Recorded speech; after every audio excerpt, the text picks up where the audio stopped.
morning, good afternoon, good evening, and good night, great Biafrans and lovers of freedom. This is Radio Biafra HAUSA-SERVICE coming to you through the auspices of Radio Biafra London. My name remains Mazi Chinedu from Olo province of Biafra land.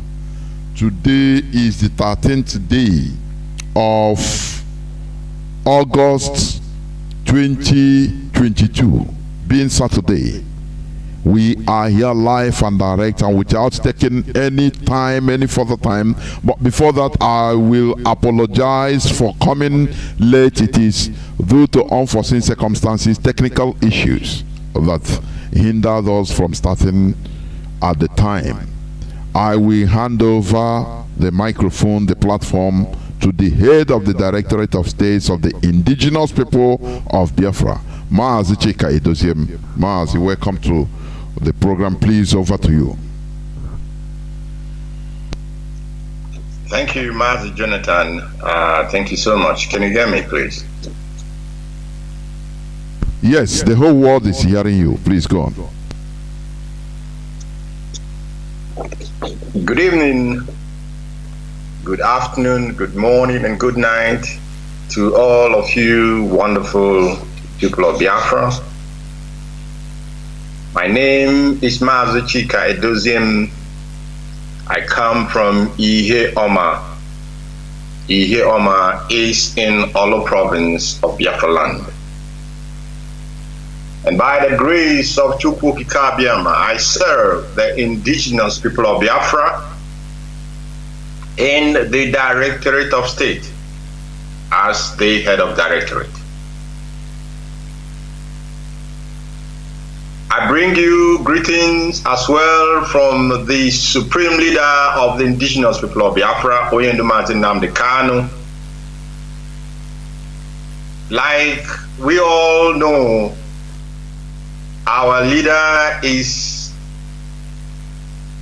a person, irrespective of his situation, has always the well-being of Biafrans at heart, and we are all in his thoughts, we are all in his prayers, and we as well must continue to put him in our prayers and continue to ask Chukwu Kikabiama to have him under his protective wings. Great Biafrans, it has been more than 12 months and counting since the evil contraption called the Zoological Republic committed an international crime when they kidnapped the leader of the indigenous people of Biafra from Kenya and extraordinarily renditioned him to the Zoological Republic of Nigeria. 12 months and counting. I want to address, therefore, specifically those hardcore IPOB family members that have remained undaunted, devoted and dedicated to the cause for our freedom, irrespective of our challenges. I want to address those that have remained focused, unwavering and consistent to the IPOB fundamental objectives and guiding principles. I address those of you that have remained true and loyal to the leader of the indigenous people of Biafra, Nnamdi Kanu, and those that have remained faithful to the structure which he established. I want to salute and commend your exemplary courage. I want to commend your tenacity and discipline, because without your courage and dedication and without your devotion and discipline, we will not have been able to weather the storm of the enemy's arsenal which was thrown at us during these past 12 harrowing and horrific months. But I must warn anyway that there must not by any means a letting down of our guards, or we taking our eyes off the ball of our immediate objective, and certainly there must not be any laissez-faire attitude to our respective duties, both as principal servants of the indigenous people of Biafra and as IPOB family members, until we have secured the liberty and freedom of our leader, and of course the freedom of our people from the damnable Republic of Nigeria. Biafrans, I am convinced that you also will agree with me that we, the indigenous people of Biafra worldwide, has so much to be thankful and grateful to Chukwu Abiyama for, not minding, notwithstanding, not contemplating our present challenges, because even during the darkest moment in our journey to freedom, Chukwu Okike has proved himself time without number to be the rock of our help and our strength. We are therefore rest assured that Chukwu Abiyama, we are rest assured that Chukwu Okike Abiyama is about to prove himself once again, because those that embarked upon this evil, extraordinary rendition of our leader, Mazi Nnamdi Kanu, from Kenya to Nigeria, they are terribly, terribly terrified of what is coming. And they are in a serious deadpan, seeing and knowing that all their permutations and calculations have all come to naught. And until we achieve our objective, all that calculations and plans of the enemy will continue to fail, as they have always failed. I enjoin you, therefore, I urge you, therefore, to remain steadfast with Biafrans, for it is just but for a little while, and it shall all end in praises to Chukwu Abiyama, and of course to a boundless joy in the holy land of Biafra, because the freedom of the children of heaven is at hand. We know that our enemies are not sleeping, and therefore we must not fall asleep. The battle for our liberty and the liberty and freedom of our leader, Mazi Nnamdi Kanu, and of course, the struggle and battle for the restoration of the sovereign state of Biafra are multi-faceted, because our enemies, they come in different shapes, sizes, and colors. They deceive, they lie, they cajole. They and their collaborators, both within and outside of Biafra land, came prepared. We must be aware of this. They came very prepared for the one single purpose, and that purpose is to stop the kingdom of Chukwu Abiyama, the sovereign state of Biafra, from coming into being.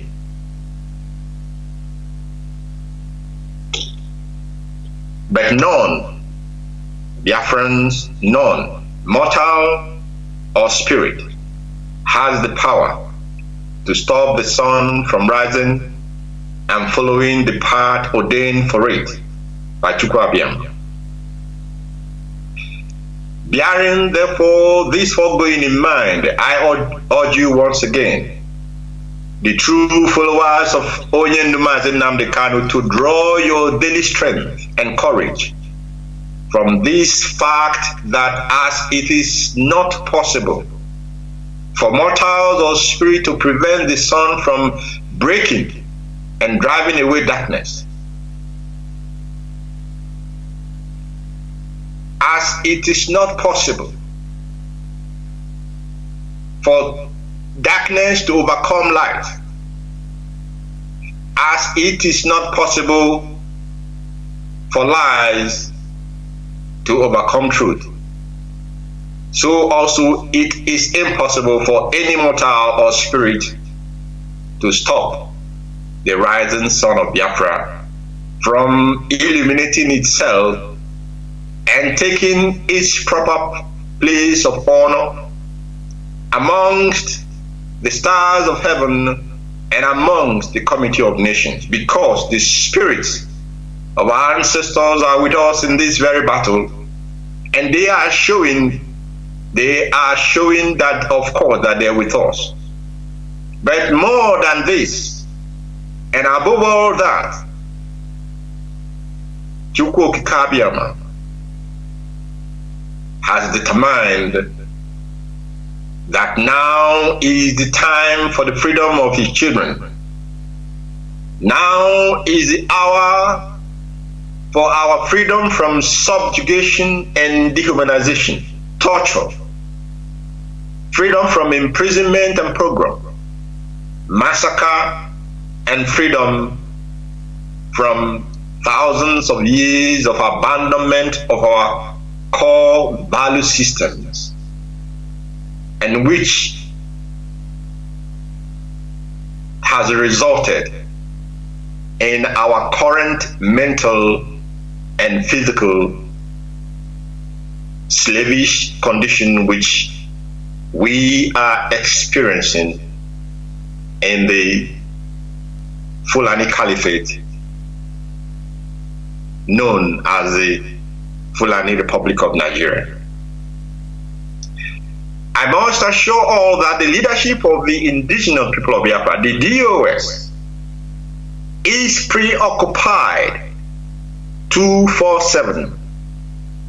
We are preoccupied with the work of securing and the unconditional release of our leader, Mazi Nnamdi Kanu. And we are also preoccupied to a very large extent in actions, in work that will eventually and ultimately herald the birth of the nation called Biafra. We are working tenaciously, unrelenting in building alliances with other emerging nations, and of course with existing nations for their support to our cause and the freedom of our leader, Mazi Nnamdi Kanu.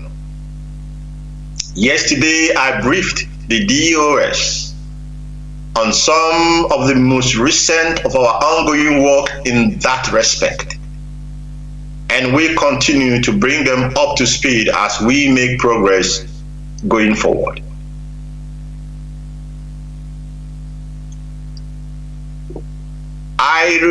I asked the Zoo media to listen to tonight's broadcast because it is very important. It is important that they pay very good attention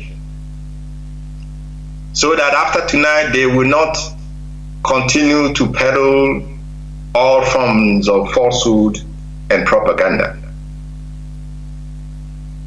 Let me state unequivocally that IPOB does not have any position of service in our structure called acting leader.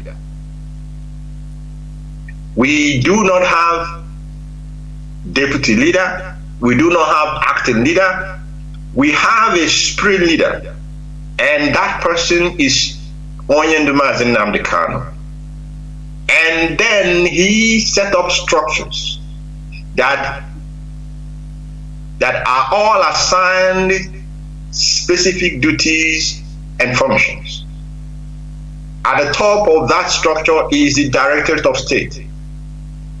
And the Directorate of State is the institution that runs the day-to-day affairs of this movement.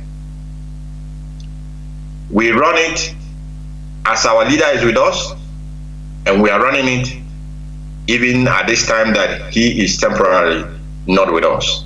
And we will continue to run it. The DOS has been established. It is not a question of who is the head of DOS, no. It is a matter that a structure, an enduring structure has been put in place. In fact, a structure that has been recognized worldwide, internationally, by nations, governments, and authorities. Nnamdi knew what he was doing when he set up the DOS. Therefore, the Zoo media must take note. The IPOB do not have and has and did not announce and will not announce, because it is irrelevant actually. Anybody has been an acting leader of the indigenous people of Biafra, because of course we know what they are after, we know what they are playing at, we know the direction that they are going. It has always been their intention, it has always been their desire. They have always tried to see how, through the instrumentality of the Gestapo secret police of the zoo, called the SSS, but known as the DSS. They have tried time with that number to see if they can create a parallel organization or parallel leadership. Their intention has always been to see who they can push forward as a person that will now come and take the place of Mazi Nnamdi Kanu. But the Mazi Nnamdi Kanu's position is not by his power. They should understand this. To lead Biafrans is not by muscle. It's not that, or whether you are educated or you are an intellectual or whatever. No. Mazi Nnamdi Kanu is on a mission, a specific mission that he was called upon to carry on. Sorry, well, if I speak Igbo, this is not issue of whether you like him or you don't like him. Or jealousy. It doesn't play into this at all. And not everyone can, not everyone, in fact, not in hundreds of years, there will not be a need for a person like him anymore, because he will, and I'm a 10, he will accomplish the mission that heaven has imparted upon him to carry out. So the Zoo can waste their time, the Zoo media can waste their time and try to develop a leader for the Biafran people. This cannot hold water and it cannot work. Now, again, this is also directed to the Zoo media, the Nigerian Gota media.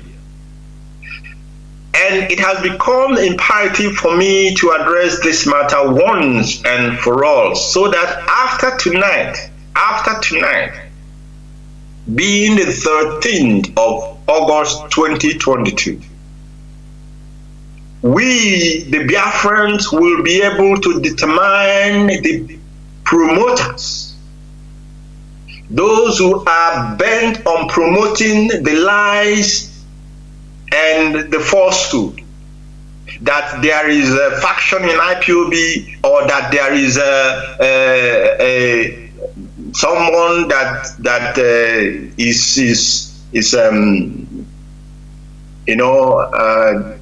being denied, being removed from IPOB in the first place. Now, the point here is that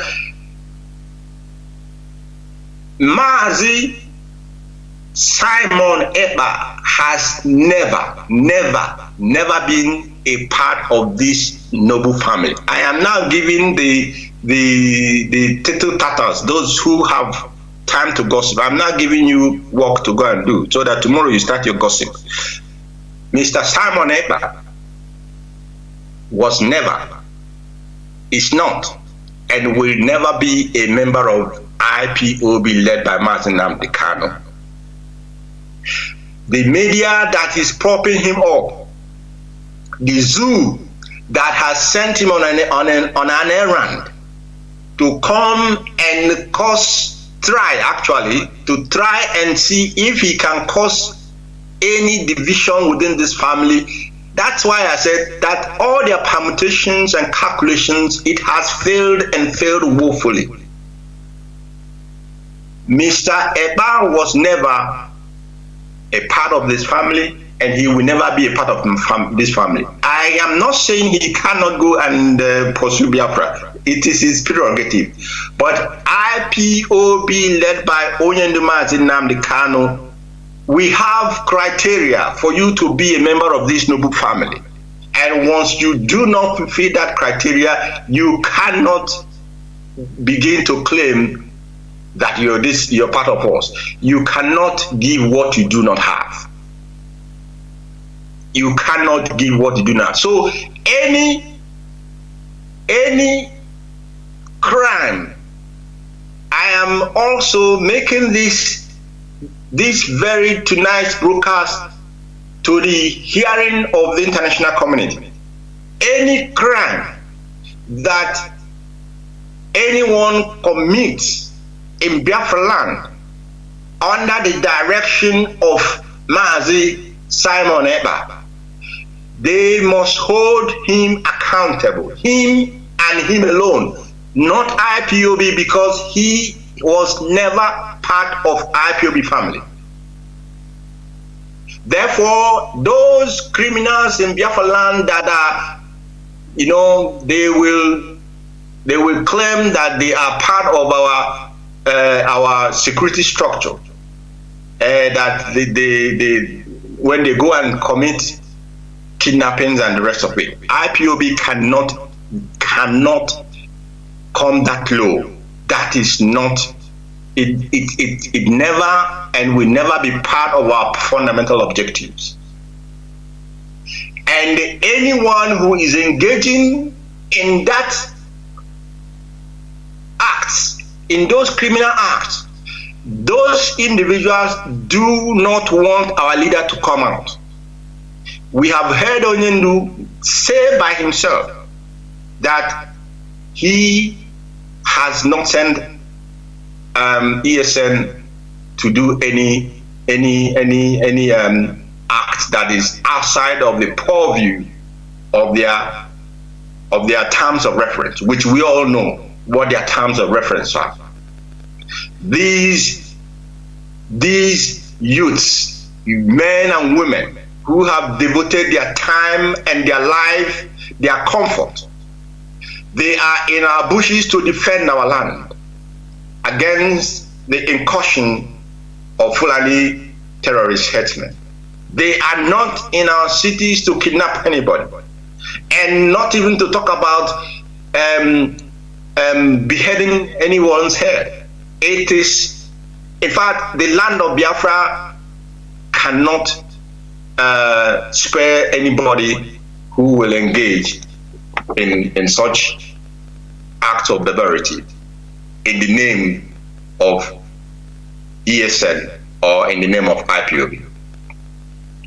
I will not overburden this matter, and I believe that the message is clear tonight, both to the Nigerian zoological government, both to the Nigerian Gota media, and both to all missions in the zoo, both as well to every organization, human rights organizations that operates in Nigeria, and of course, who sometimes are, I don't know if they are, they are somehow, under pressure to begin to attribute some of these heinous and barbaric crimes to this very noble family, the indigenous people of Biafra, IPOB, led by Nnamdi and Kanu, and of course, our defensive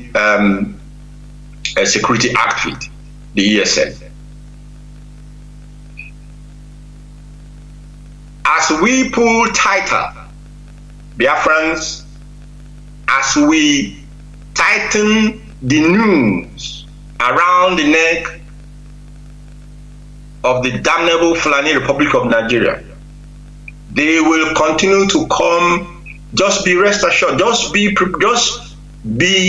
your mind be attuned to this. It is like a dying, a man who is drowning. You want to try and hold to anything that your eye could see and your hand could touch, while you are in the midst of the ocean or the seas or even the river. You're drowning. Everything you want. Nigeria is drowning. Nigeria, the zoo is drowning. They want to see if they can, drown or take down IPOB before their non-dignity is sunk. But they cannot, because they do not have what it takes. They cannot fight what they cannot see. And IPOB is a movement under the total care and direction of Chukwu. As we prepare for the downfall of the zoo, I have a message for all politicians of Biafran extraction. Those of you that are hiding in Abuja, you have run away from your homeland and you are now in Abuja believing that that is where security is for you. I have a message for you. And that message is this. We are seeing what is developing. Sometimes they will call it developing story. There is a developing story in Abuja as we speak. But before Abuja is overrun by terrorists that are already massing themselves at the outskirts of that city, the politicians of Biafran extraction, you must hasten up and demand the unconditional release of the leader of the indigenous people of Biafra, Nnamdi Kanu. You must. This is not somebody asking, pleading. I'm saying that it is a must that those of you that call yourself politicians and you are in Abuja where you believe it is secure, or any other place outside of Biafra land where you think is secure, Lagos, you must now, from tonight, begin to demand for the unconditional release of Mazi Nnamdi Kanu, failing which the land of Biafra shall not be a place where you will even contemplate to come back. You cannot contemplate to come back to Biafra land. Why? Our leader, the leader of more than 70 million Biafrans, is held captive in a foreign land, and you will want to come down to Biafra land to I don't know what you think you want to come and do. I'm just mark tonight and take this very advice. This it's not a threat. I'm giving you an advice. Take this advice and take it seriously. Begin now from tonight to demand for the unconditional release of Mazi Nnamdi Kanu. You may have two options. You may think, okay, we are not coming to Biafra land. Yes, you will not come to Biafra land, but you want to go to foreign land. And you should have it at the back of your mind that Biafrans are in more than 100 countries around the world and counting. This is my message to you. Now, 2 years ago, in 2020, almost 2 years ago, Onyendu saw what is playing out as we speak.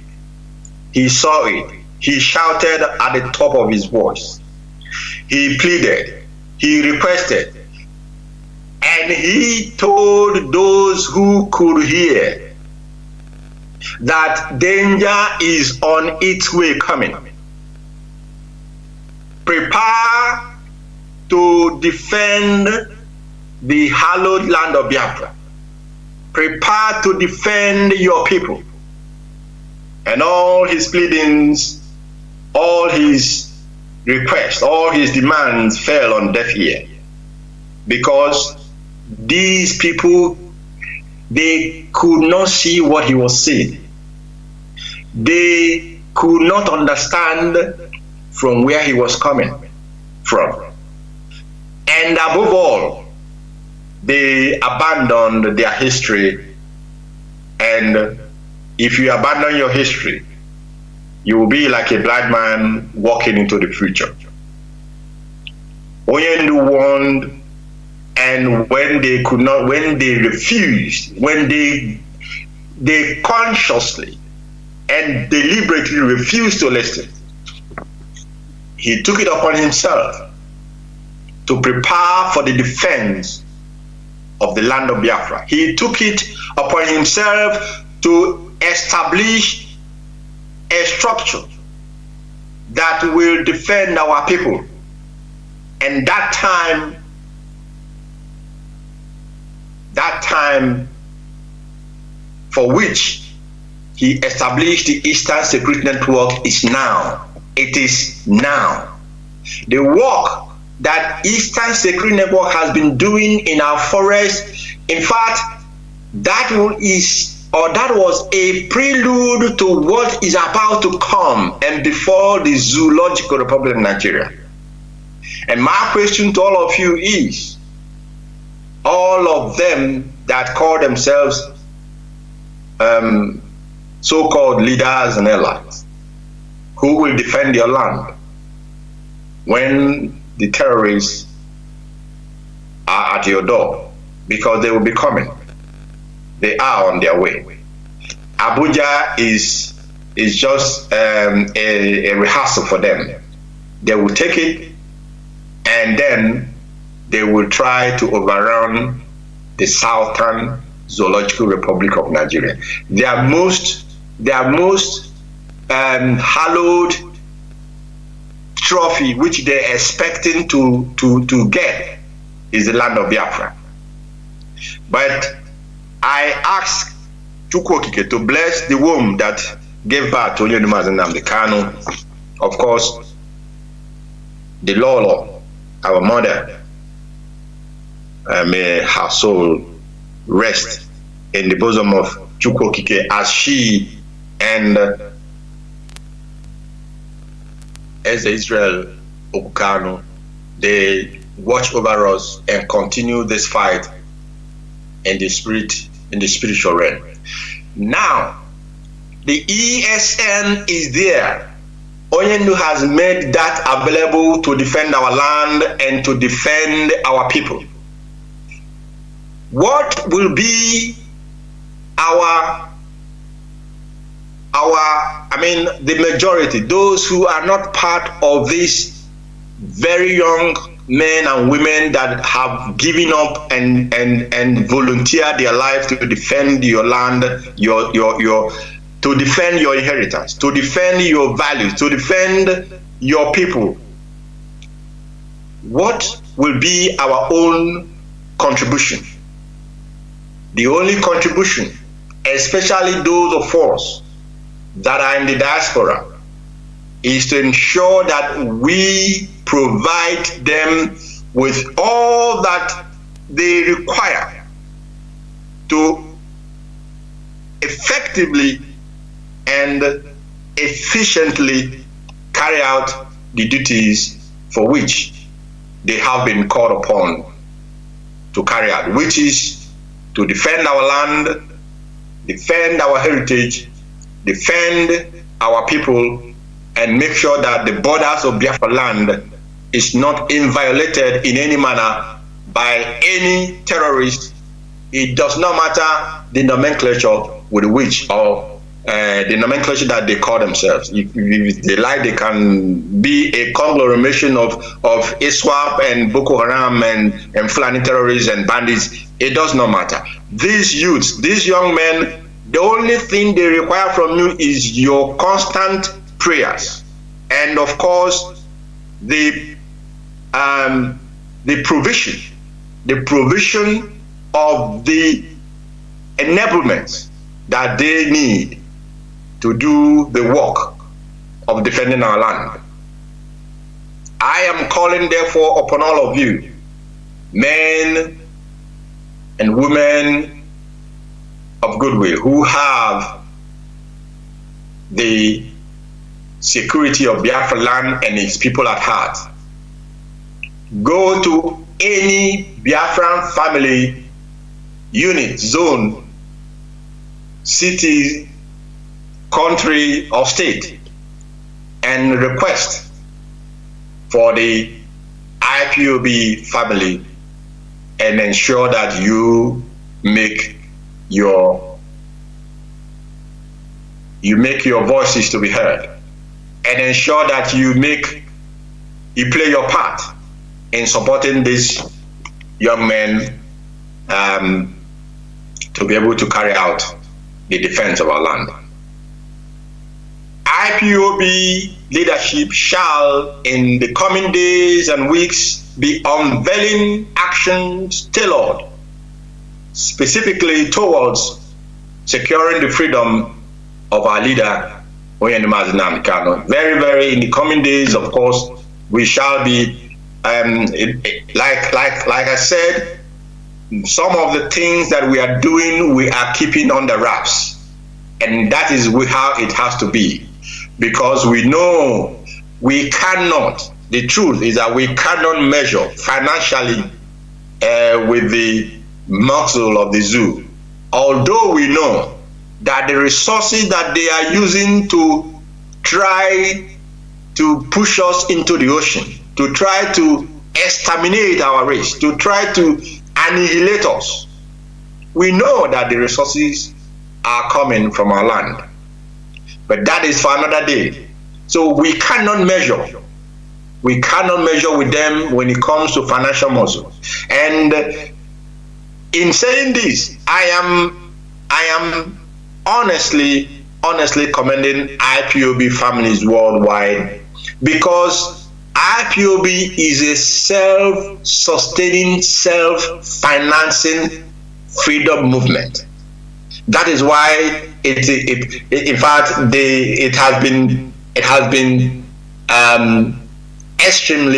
extremely difficult for the zoo to break in and then have their way against us. But this time around, all hands must be on deck. All hands must be on deck. We do not even need you to give us money. What we need, call us and tell us this is catapult you have that for us, for the young men to use to defend our land. I mean, I'm speaking here in hyperbole, or I'm just but all of you will understand what I'm saying. Yes, the time to defend our land is now, and anything that we can use to defend our land, we will need it at this very critical time.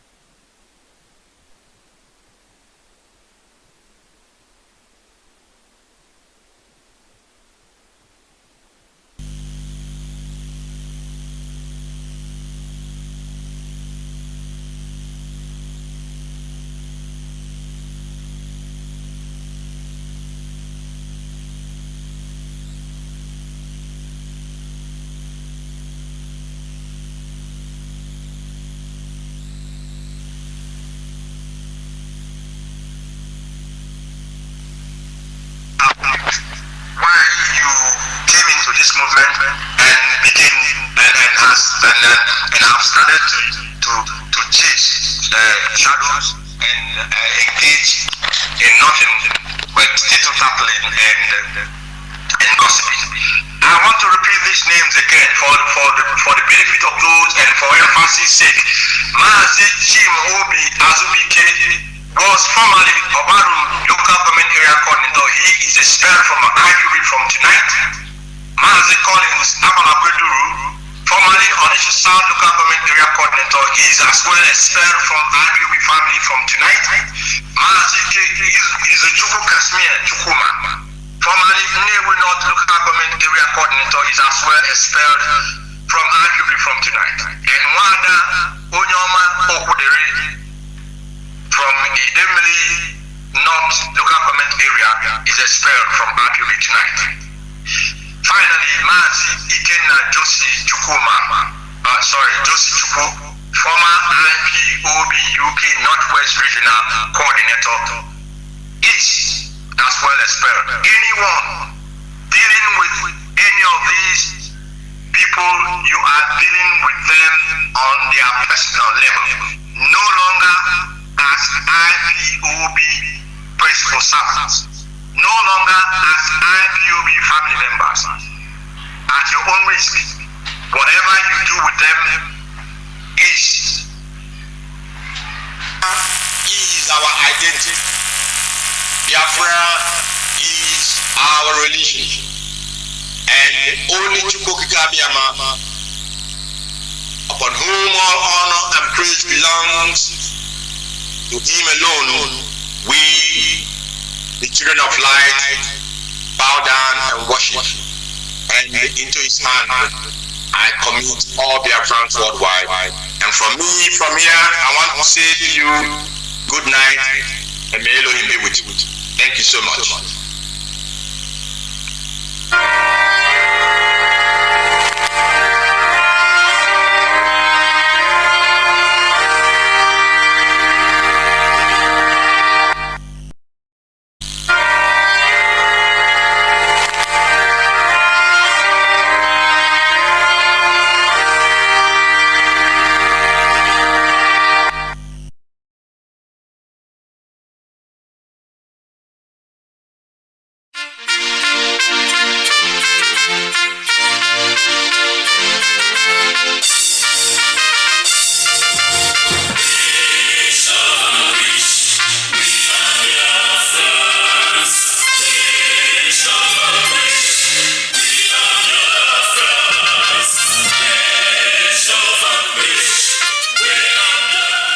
Biafra worldwide phone call campaign alert continues. BBC, a propaganda machine and racist media set up by the Great Britain to oppress the oppressed people of Biafra.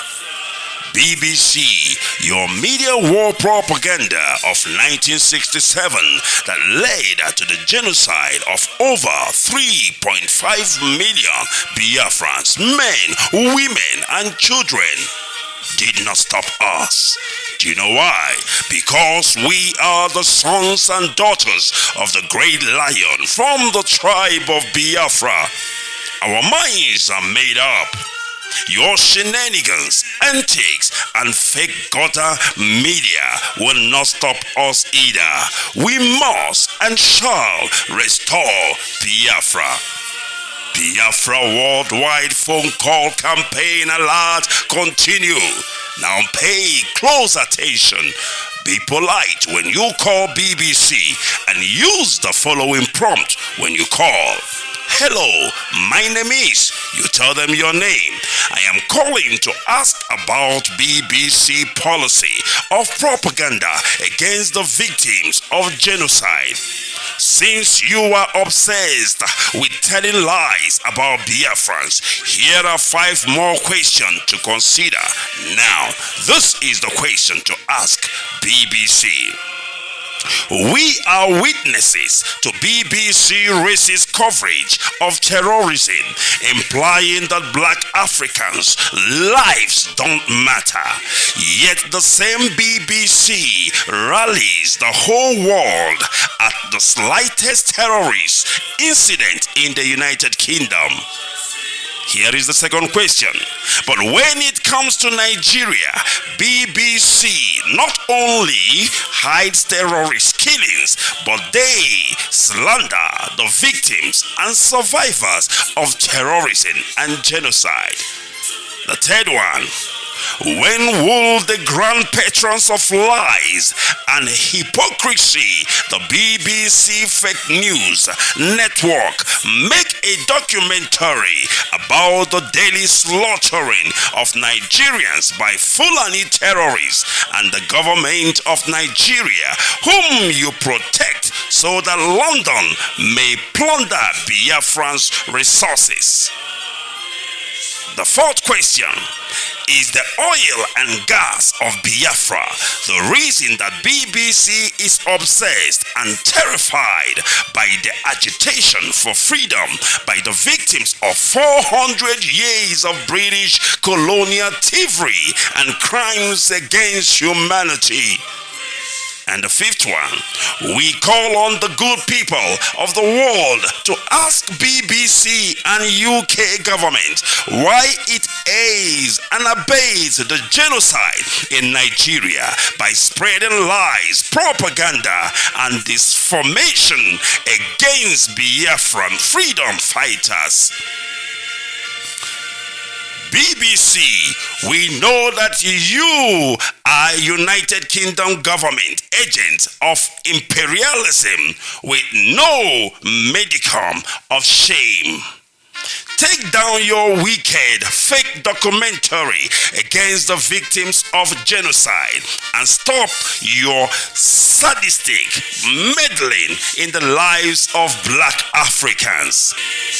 Now pay close attention.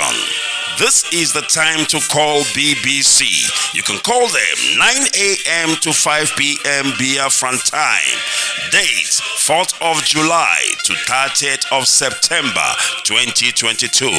Now grab your pen and paper and pay close attention.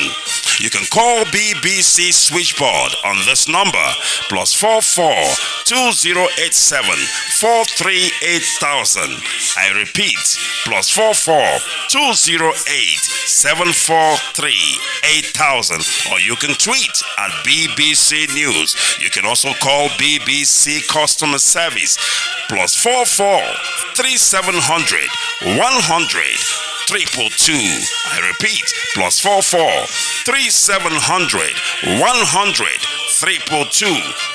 Or you can also tweet at BBC Press.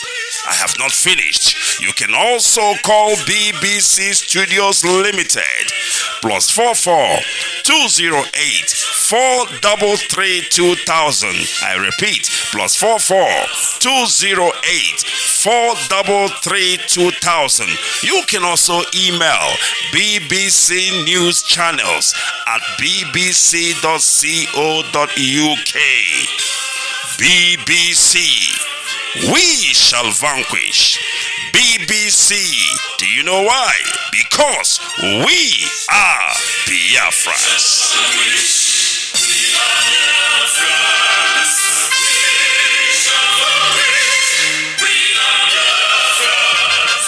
The United Nations has asked Nigerian government to immediately release Nnamdi Kanu unconditionally and pay him adequate compensations for the arbitrary violation of his fundamental human rights. So it's also recommended that government officials responsible for the torture meted out on the IPOB leader be investigated and punished. How do you see the federal government responding to this? It's difficult to predict how exactly they are going to respond.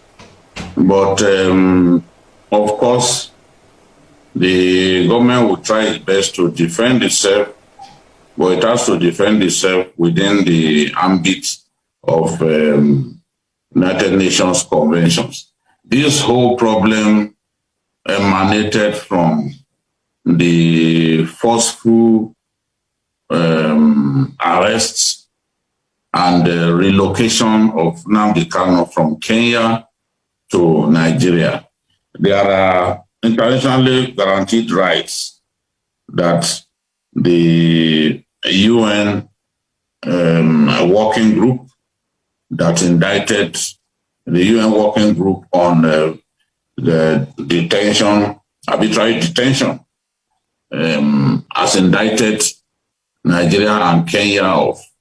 Ideally, if you want to put someone on trial, a fugitive who ran away from your country, if you want to put him on trial and he's in another country, he has to go through an extradition trial.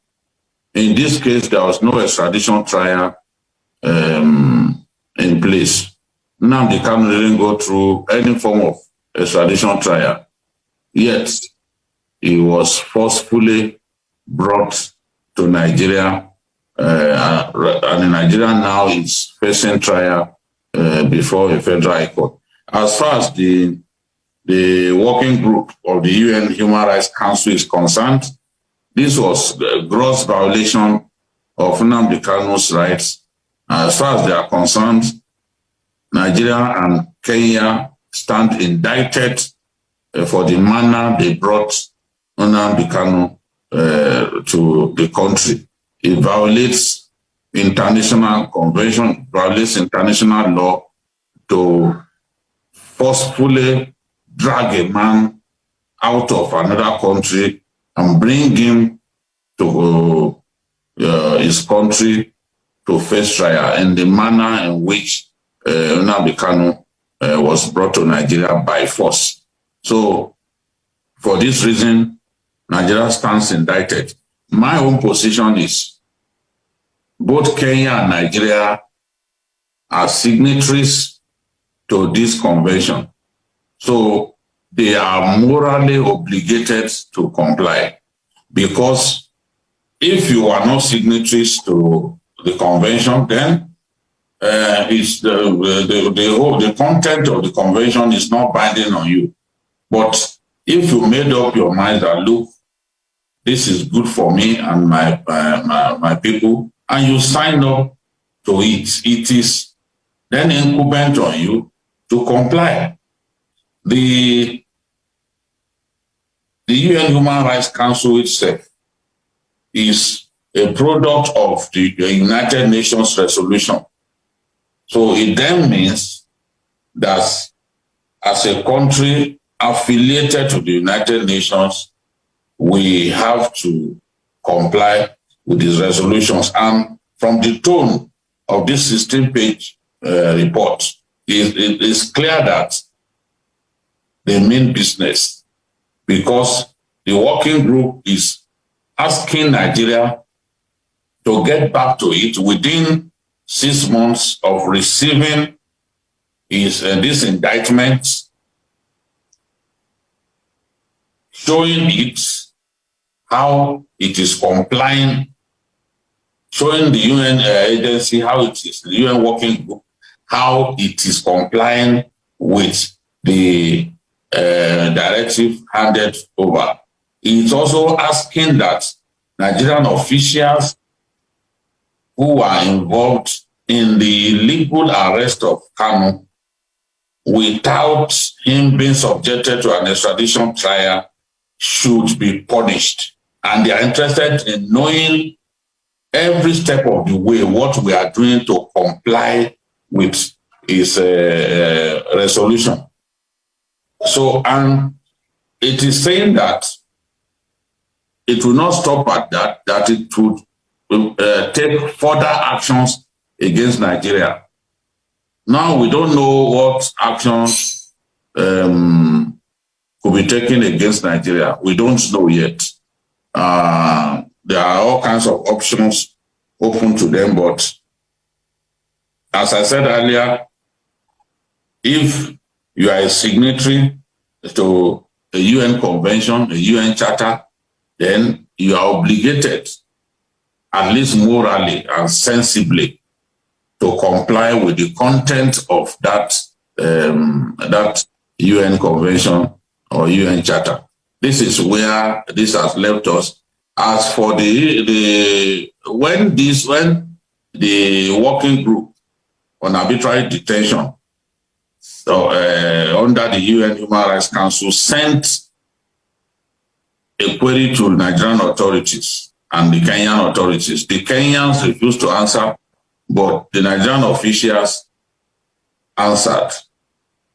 But the UN working group on arbitrary detention was not convinced by the explanations offered by the Nigerian authorities, especially on the whether Kanu has committed treason and so deserved the treatment that he got. They were not convinced at all, and it's not difficult to understand why they were not convinced. As far as they are concerned, based on international law, based on international convention, once you want somebody extradited to face trial in your country, you got to let that person go through an extradition trial.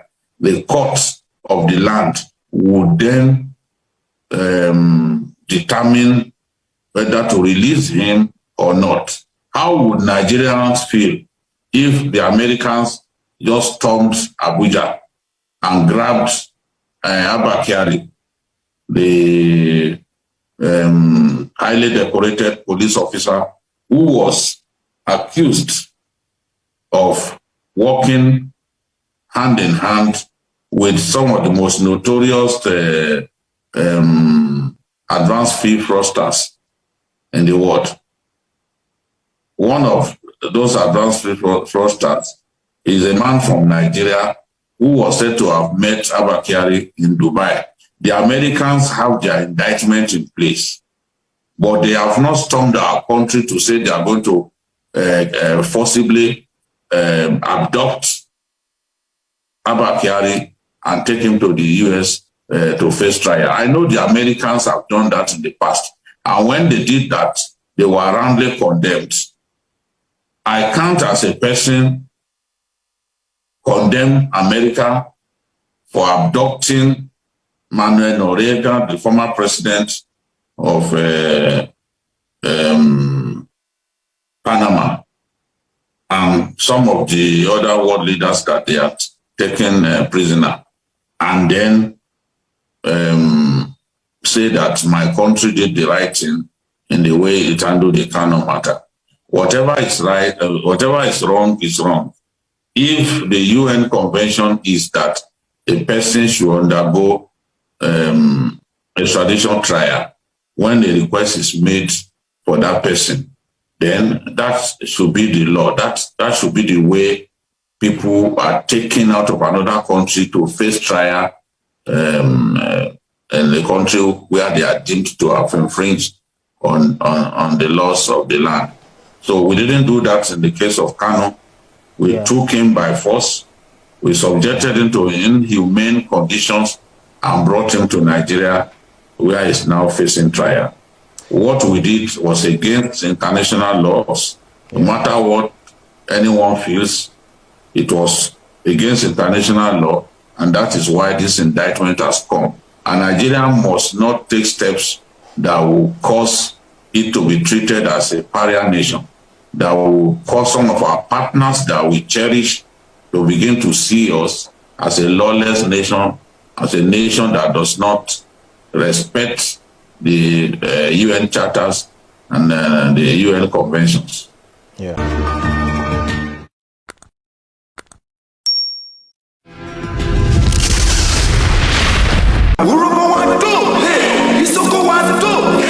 Hashtag we are one family.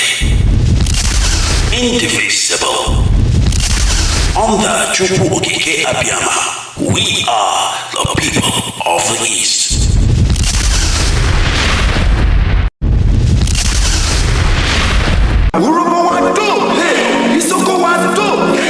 Hashtag we are one family. Indivisible. Under Chukwu Okike Abiyama, we are the people of the East.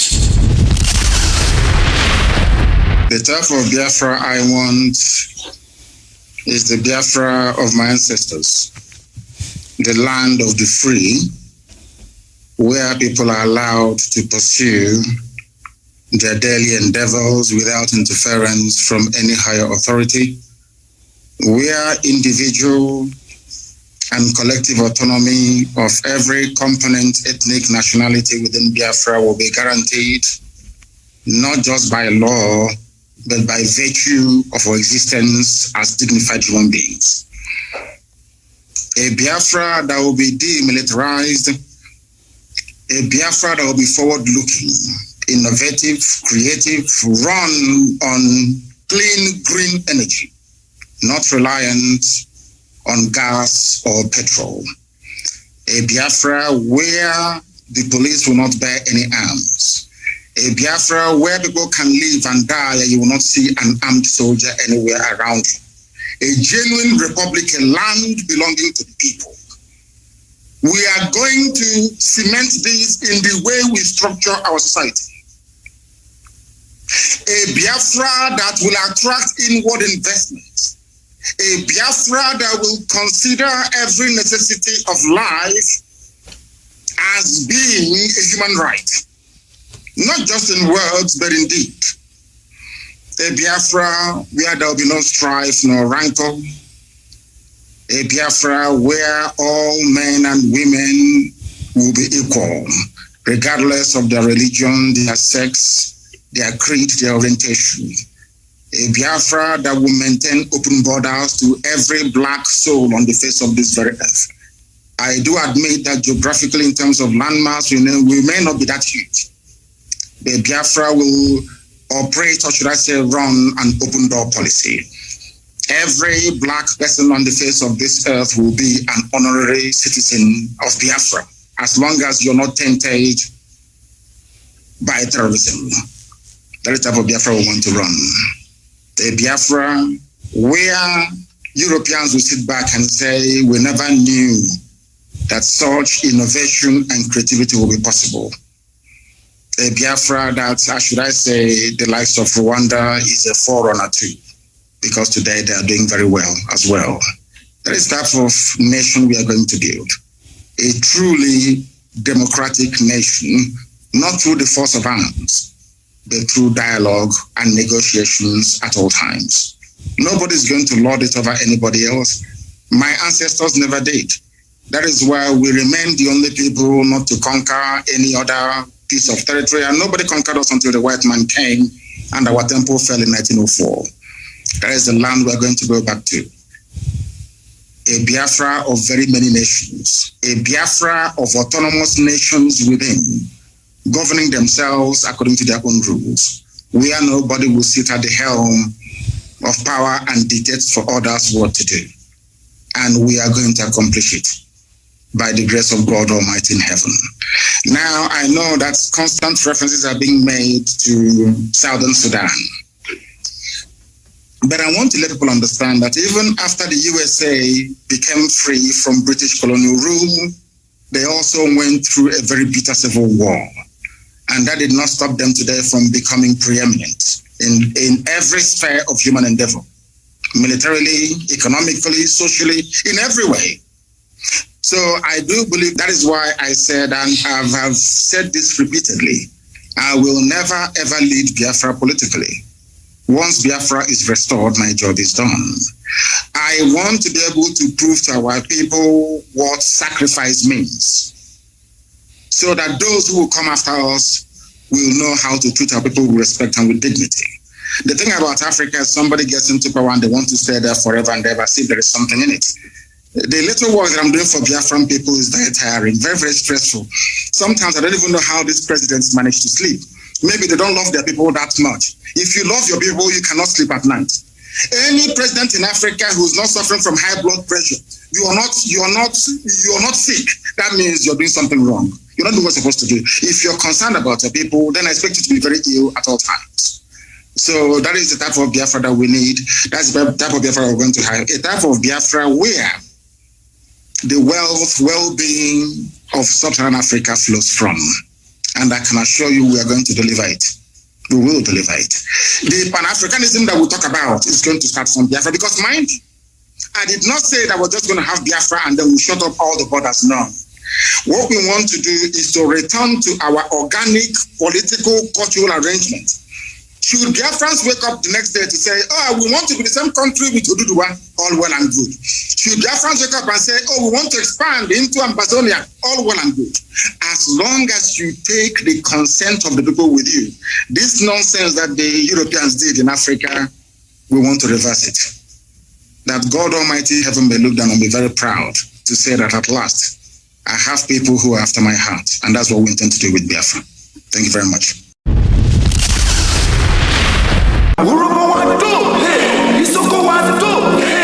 Hashtag, we are one family.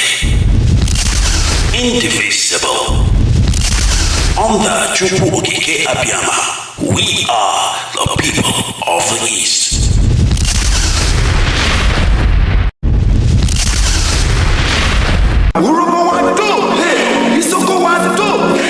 Hashtag, we are one family. Indivisible. Under Chukwu Okike Abiyama, we are the people of the East.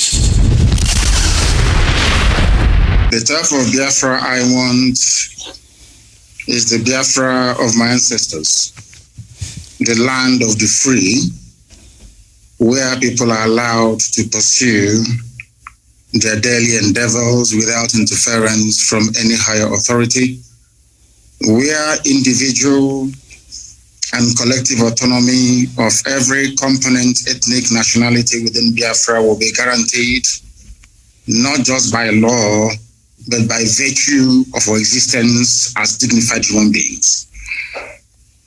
A Biafra that will be demilitarized, a Biafra that will be forward-looking, innovative, creative, run on clean, green energy, not reliant on gas or petrol. A Biafra where the police will not bear any arms. A Biafra where people can live and die and you will not see an armed soldier anywhere around you. A genuine republic, a land belonging to the people. We are going to cement this in the way we structure our society. A Biafra that will attract inward investments. A Biafra that will consider every necessity of life as being a human right. Not just in words, but in deed. A Biafra where there will be no strife nor rancor. A Biafra where all men and women will be equal, regardless of their religion, their sex, their creed, their orientation. A Biafra that will maintain open borders to every black soul on the face of this very earth. I do admit that geographically, in terms of landmass, we may not be that huge. The Biafra will operate, or should I say, run an open door policy. Every black person on the face of this earth will be an honorary citizen of Biafra, as long as you're not tainted by terrorism. That is the type of Biafra we want to run. A Biafra where Europeans will sit back and say, we never knew that such innovation and creativity will be possible. A Biafra that, should I say, the likes of Rwanda is a forerunner to, because today they are doing very well as well. That is the type of nation we are going to build. A truly democratic nation, not through the force of arms, but through dialogue and negotiations at all times. Nobody's going to lord it over anybody else. My ancestors never did. That is why we remain the only people not to conquer any other piece of territory, and nobody conquered us until the white man came and our temple fell in 1904. That is the land we're going to go back to. A Biafra of very many nations, a Biafra of autonomous nations within, governing themselves according to their own rules, where nobody will sit at the helm of power and dictate for others what to do. And we are going to accomplish it by the grace of God Almighty in heaven. Now, I know that constant references are being made to Southern Sudan. But I want to let people understand that even after the USA became free from British colonial rule, they also went through a very bitter civil war. And that did not stop them today from becoming preeminent in every sphere of human endeavor, militarily, economically, socially, in every way. So I do believe that is why I said, and I have said this repeatedly, I will never ever lead Biafra politically. Once Biafra is restored, my job is done. I want to be able to prove to our people what sacrifice means, so that those who will come after us will know how to treat our people with respect and with dignity. The thing about Africa is somebody gets into power and they want to stay there forever and ever, see if there is something in it. The little work that I'm doing for Biafran people is very tiring, very, very stressful. Sometimes I don't even know how these presidents manage to sleep. Maybe they don't love their people that much. If you love your people, you cannot sleep at night. Any president in Africa who's not suffering from high blood pressure, you are not sick. That means you're doing something wrong. You're not doing what you're supposed to do. If you're concerned about your people, then I expect you to be very ill at all times. So that is the type of Biafra that we need. That's the type of Biafra we're going to have. A type of Biafra where the wealth, well-being of Sub-Saharan Africa flows from. And I can assure you we are going to deliver it. We will deliver it. The Pan-Africanism that we talk about is going to start from Biafra, because mind, I did not say that we're just going to have Biafra and then we shut up all the borders. No. What we want to do is to return to our organic political cultural arrangement. Should Biafrans wake up the next day to say, oh, we want to be the same country with Oduduwa, all well and good. Should Biafrans wake up and say, oh, we want to expand into Ambazonia, all well and good. As long as you take the consent of the people with you, this nonsense that the Europeans did in Africa, we want to reverse it. That God Almighty heaven may look down and be very proud to say that at last, I have people who are after my heart. And that's what we intend to do with Biafra. Thank you very much.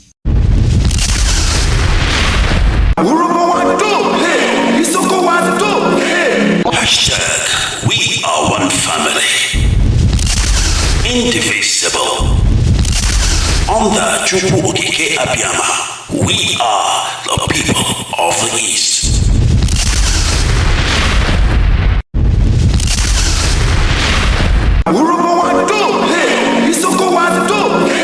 Hashtag we are one family, indivisible.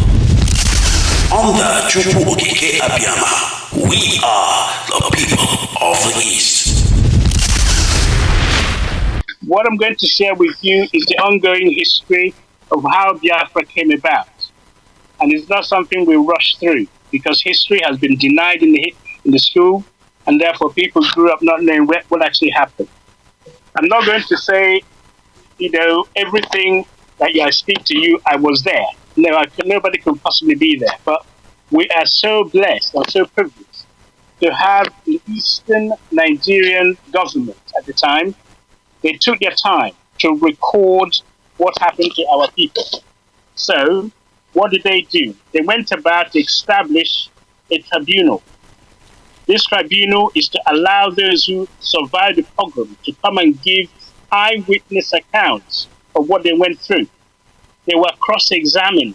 They were under oath in front of the High Court judge, the Chief Justice. This new case commission was targeted at getting at the bottom of the truth of what happened to our people. So it's a worthy read. I wish one day in every Biafran school, we will have this commission report called the Massacre of Nnamdi, 1966. Is anybody who can read and can understand must read it. So there'll be no ambiguity as to what happened to our people.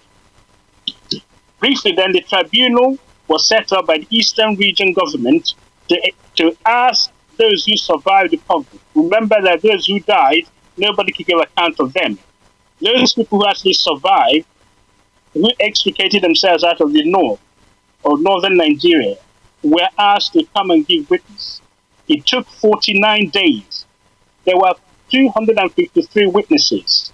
There was an exhibition of 498 exhibits. They went from town to town, from Enugu to Onitsha, to Aba, to Port Harcourt, to Calabar, to Uyo and Ogoja, gathering this information and therefore recording it, not just for you and I to read, but for history and also for posterity. So the issue at the moment in Nigeria is that those who perpetrated this crime don't even want to say they have done it, let alone apologize for it. There are still ongoing killing of our people. If we do not know where this thing started, how are we then going to defend ourselves? So there's a saying that if we don't know where the rain started beating us, we're not going to learn to defend ourselves from the rain. So this is the reason behind knowing the source of the history and the eyewitness accounts, which I'm going to share with you today. Because of the time constraint, I'm going to therefore limit it and structure it in such a way that hopefully most of you would understand it. There are under headings of motives. Why did this happen? The motives for massacre.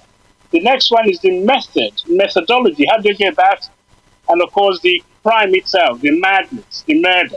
It's like a crime scene. What motives they have? How did they go about it? And the actual crime. So motives, method, and the madness, I call it. The third bit is to look at, just pick, because of the time, we can't go through every single witness account.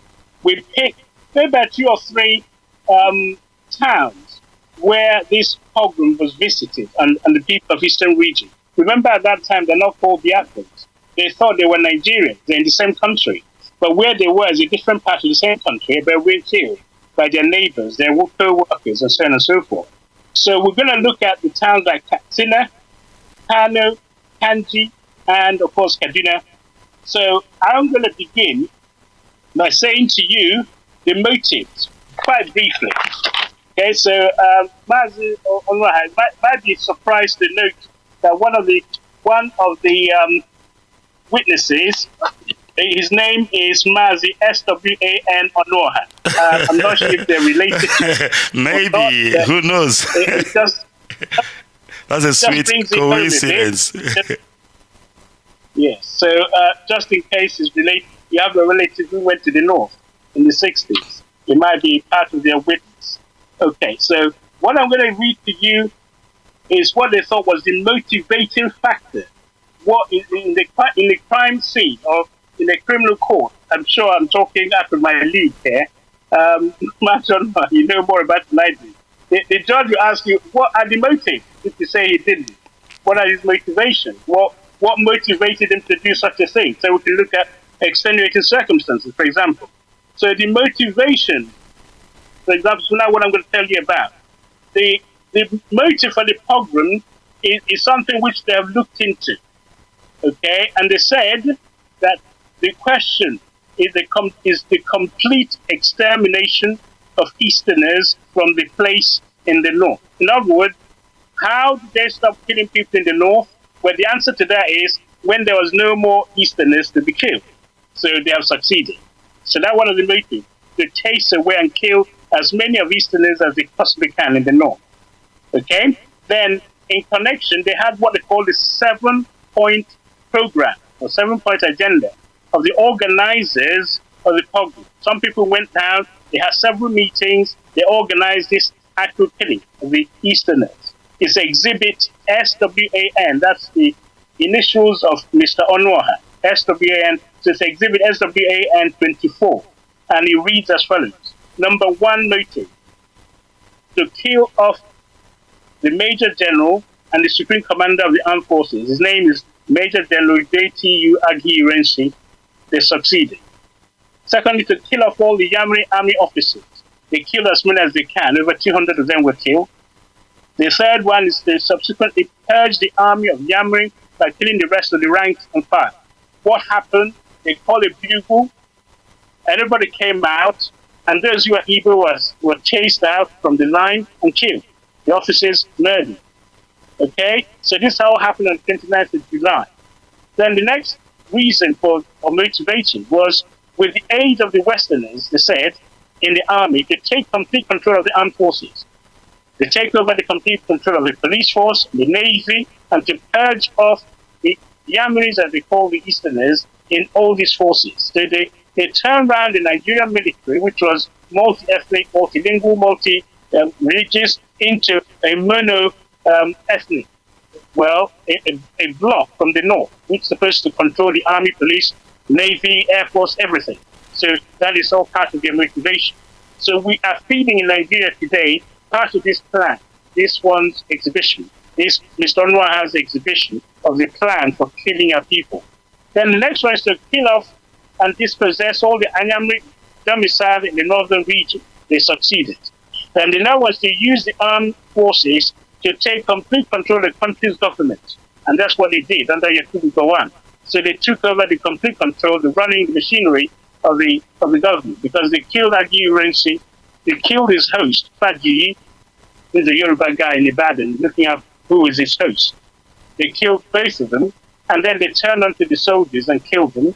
And as a result, they made the place ungovernable, in the sense that they controlled the Lagos, they controlled the north, and they had difficulty taking over the east. So the coup of 29 of July 1966 was partially successful.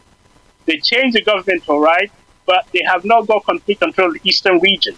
So because Ojukwu was in the eastern region, because the coup did not affect that, it was a partial success. And that is why we had the war. Because Ojukwu said, no, you can't cross this line and kill my people and get away with it. So part of the motivation also was they want a revenge. Okay, you can argue that the Kaduna Sokoto, who is, as I said last time, the spiritual leader and also the governor of the northern region then, should not have been killed. The hotheads, the young military, the majors and the captains, led by Nzogbu in the north, Ifajin in the west, they succeeded in killing their spiritual leader, Kaduna Sokoto, Hamadu Bello. And then Abubakar Tafawa Balewa, his prime minister, was also killed. So now, part of the motive there for killing all the people living in the north who have Eastern origin was to get rid of these people, and because having killed their own, they want to revenge on Dr. Azikiwe, they want to kill Dr. Abara, they want to kill Ojukwu, they want to kill Major Nzogbu. The interesting thing is killing Ojukwu, although Ojukwu became the governor of the Eastern region, he was actually in the north, helped to stop the coup in the north. The Commonwealth countries met in Lagos, and all the politicians were returning from Lagos to Kanu. Ojukwu welcomed them. So if they think it was an Igbo coup, he would have locked them all up. But he was one who protected and looked after them. So yet, in their agenda or motives, they want to kill Ojukwu and also Major Nzogbu. Major Nzogbu died during the war, but they gave him a military honor burial. They took his body from Enugu, where he died, around the Nsukka sector, and buried him in Kaduna, as I understand. Okay, so then the next thing is to destroy the Port Harcourt, Enugu, University of Nigeria, and Nsukka, which they have succeeded, partly, because the University of Nsukka, even up till now, the chemical department has not been activated, because they're fear that they may produce more chemicals during the war. And then finally, to kill off all the Yamri top civil servants, and all the wealthy Yamri, male and female, all the Yamri educated giants. It's like if you don't have educated giants, you kill other people's educated giants. Anyway, all grown-up males and females in Yamri, and then to leave only sucklings and Yamri in their land. And in their radio Kaduna broadcast throughout the war is, yes, let us go and kill all the Yamris, rape their women, take their property, and leave them the just baby suckling. So that was all the motivation. So if you're in the middle of the court and the judge asks, what was their motive? These are the 7-point agenda which they lined up and was made known to us by the witness. He's called his eighth witness, Mr. Sawan Onoha. Okay, so that is a basis for which they operate on. Now, how did they go about the method? The method they went about was excessive madness in a way. They didn't just kill you, they made sure the way they went about it was so bad. And it's, maybe some of us have to make sure you have strong stomach when we read most of the things they did to our people. Okay? How did they do it? First of all, there's a planned killing of our people. Like most genocide, they have those who sit down and plan it. So it was planned, mostly by their undergraduates at Ahmadu Bello University. They also had sometimes the help of the foreigner. British people, especially British lecturers, assisted them in planning this pogrom. They wanted revenge of the Sajuana. They wanted to make sure nobody on the east rose in the northern part to play any role whatsoever. So the killing was deliberate. It was directed. It was specific, targeting Easterners. Well, I keep calling them Easterners so that you know at that time they were from Eastern region of Nigeria. So they were targeting, directed to them, specific to them. If you find a Yoruba person, you left them out. If you find an Igbo person, you killed them. It was unrelenting. In other words, there were several waves of it. There was one in May. There was one in July. There was one in September. There was one in October. So it was waves after waves after waves. Was it spontaneous? Well, if you throw a pebble inside a pond, it will strain from the point where it landed and ripple outwards. Okay? But this one, it didn't start from one point and then ripple outwards. It was every city started at 7 o'clock on Saturday evening. It was planned.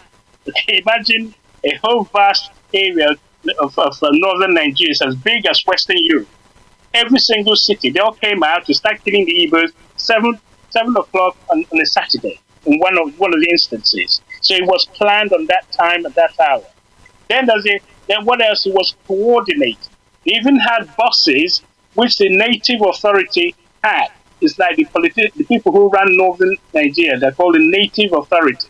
Part of them run the police and so on. So they took the buses from these people, went into the villages, and got people to come out from the villages to come into town to kill the Igbos, or to kill the Yamris, or to kill the Easterners. They also imported, in some instances, people who are believed not to be necessarily Nigerians, but people from Chad and so on, specifically come to join in killing. They use all sorts of weapons. There's an arrow, axes, clubs, stones. They use guns. They use any weapon they can get hold of. They burned people alive. They buried them in wells. They all did all sorts of things. And the most important thing that tell you that was not a spontaneous accident that happened, people were just rioting and killing anyhow. They were involved by they used the typed, let me repeat that, typed address of where the Easterners live. They had in their hand typed address of where these people live, so they would not miss their houses. Okay. When they went to Yoruba land, I mentioned before, they had to knock on your door and they mentioned Toro. And if you say Toro like an Igbo person compared to Yoruba person, they know you are foreign and they killed you. Okay. Don't forget the people's faces were also scarred. You can also identify who is Yamli or who is from Eastern region and who isn't by the scar on their faces and so on and so forth. So if you're Yoruba, you normally have your scar, the tribal marking, I call it. And also in the northern, they have their own tribal marking. So you can see somebody, majority of people did not have this tribal mark, so you can also identify who they are. Okay, so that is some of the methods which they used. Okay, so it's in actually killing. That's one. The second one I want to point your attention to is that in addition to all this planning, okay, they also had what I call deception. They say to you, if a group of Easterners heard, oh, there's going to be a killing from Friday onwards, so they start packing their bags. So the next thing you come on the radio and say, oh no, you heard a rumor that there was going to be killing. Actually, there isn't. Don't worry about it. We will protect. No, we will protect you. Honestly, we will. Don't worry about it. It's all false. So they stayed behind. And of course, it was a false rumor. It was not a false rumor. It was a genuine rumor. But they allowed them to stay to be killed. Okay, so I don't know if I explained that properly. You hear that there's going to be killing. Instead of allowing them to act on that humor, they decided that no. Let me reassure you, there's going to be okay. Don't worry about it on the radio. So this guy stayed and they got killed. Then the next trick they use, which is another methodology, which is very, very clever. It's like they even go. There's one which acted well in Kanu, which we'll talk about Kanu shortly. They said that we hear that people are trying to go back to the east by train on the 1st of October, and there'll be a train leaving Kanu. So please make sure you pack your bags and that. We encourage you to board the train and that. Of course, on that day, there'll be lots and lots of people from the eastern region who pack their belongings and everything and go to the station. And when they get there, there'll be no train. And then instead, the military will arrive with a gang of people and they get clubbed to death and killed. So there's so many tricks they use to lure our people into positions of helplessness. And the other thing they did was to cause them to be disarmed. Now, normally you have your double-barrel gun, you have your knife, you have something to even defend yourself. They went around making sure all these people they're going to kill were disarmed beforehand. So they were defenseless. And then the military went around with the crowd and killed as many of them as possible. So that is part of the revolting aspect of how they went about killing our people. And it's really is something worth bearing in mind. There are so many other ways of describing what they did to us. For example, let me just find you what happened. So on one of the days, instance, many people were killed, and the NA, which is the Northern Authority policemen, used their big lorries to carry the corpses to the grave. Okay, they hide the body. The dead body were buried in groups of 20, in groups of 50, in groups of 60. Okay, and then large graves were dug by the caterpillars that belonged to these Northern Authority people. The burial was conducted by the armed soldiers. The soldiers were standing by with their arms. So they said it was because this guy who was able to see all this was wearing the Hausa dress, okay, one of the witnesses, and he spoke fluent Hausa. So they will not tell that it's evil person watching them. So another bad thing was a Benin lady who was killed and many sharp pieces of broken bottles packed into her private part. And they left her naked inside the hotel. Okay. Another one is Pauline, Mrs. Pauline, who was killed in the same day, Enugu Road, and International Hotel. And the Ibibio man who was burnt alive inside his car at the airport road. He was a meteorological officer.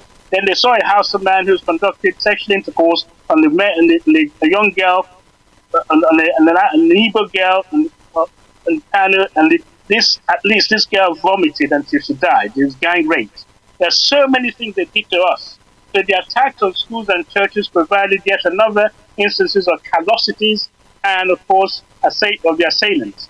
So they desecrated the church.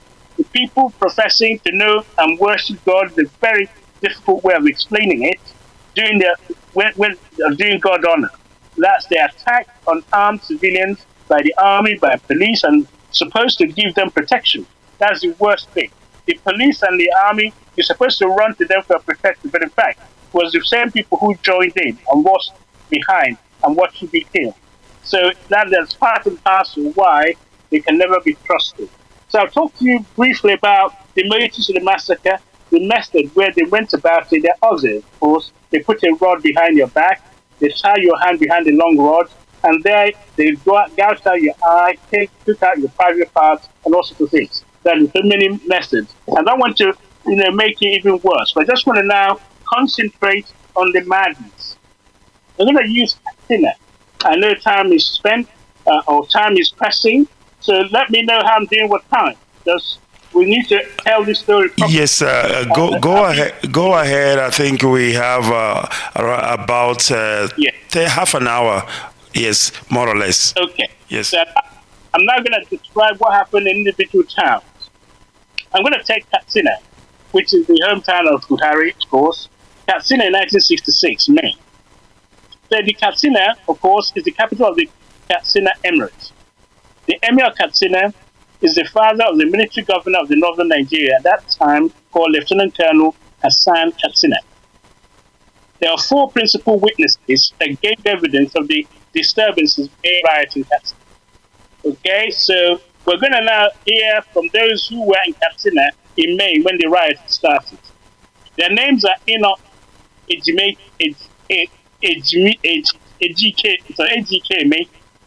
Enoch Ejikeme is the 26th witness. Then there's a Vincent Modebel, and he's the 27th witness. Then there's a James Aka, who is 138th witness, and Mrs. Cecilia Mabel Anebuna.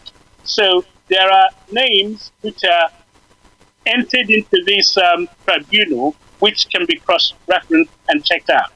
The 26th witness, Enoch Ejikeme, right? He lived in Katsina, he said, for 15 years, from 1951 to June 1966, when he was compelled by the disturbances to flee the north. He owned a story building near the Emir's palace. This is what he has to say. I am a native of Ojoto. Katsina is perhaps the area worst affected by the disturbances, even though there was a deliberate attempt to play down the seriousness of the situation there, both during and after the disturbances. I am willing to appear before the tribunal to give evidence about what I saw during the disturbances. So what I'm saying to you is that there are people who survived it, who are willing to testify under oath and cross-examine as to what they saw. So the events we're reading that has been stored for posterity is genuine and can be taken as a factual evidence.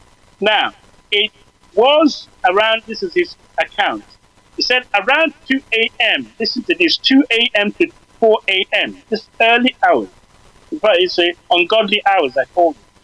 In the early morning of 29th of May, 1966, a large number of houses started collecting in the Emir's palace. Remember, these people lived in the Sabongari, outside the palace, outside the walled city. So those who are allowed to enter the Emir's palace have to be vetted. They're all houses. Okay, they went in. Now, round about 6 a.m.